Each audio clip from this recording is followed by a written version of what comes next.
പ്രതിപക്ഷ നേതാവും UDF ചെയർമാനുമായ വി.ഡി. സതീശൻ നയിക്കുന്ന പുതിയുഗ യാത്ര നാട്ടിക നിയോജകമണ്ഡലം സ്വീകരണ സമ്മേളനം ഫെബ്രുവരി 19 വ്യാഴാഴ്ച വൈകിട്ട് 3 തൃപ്പയാറിൽ നടക്കുമെന്ന് ഭാരവാഹികൾ വാർത്താസമ്മേളനത്തിൽ അറിയിച്ചു. മുൻ KPCC പ്രസിഡന്റ് K. മുരളീധരൻ ഉദ്ഘാടനം നിർവഹിക്കും. നാട്ടിക നിയോജകമണ്ഡലം സംഘാടക സമിതി ചെയർമാൻ അനിൽ പുളിക്കൽ അധ്യക്ഷനാകും. UDF നേതാക്കൾ സംബന്ധിക്കും. സംസ്ഥാനത്തെ പ്രമുഖ UDF നേതാക്കൾ പങ്കെടുക്കും.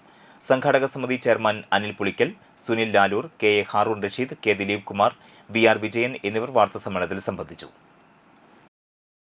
നമ്മുടെ നാട്ടിക നിയോജകമണ്ഡലത്തിലെ പുതുയുഗ യാത്രയുടെ സ്വീകരണ പരിപാടി സമ്മേളനം 19-ാം തീയതി വ്യാഴാഴ്ച ഉച്ചതിരിഞ്ഞ് 3 മണിക്ക് തൃപ്രയാറിൽ നടക്കുകയാണ്.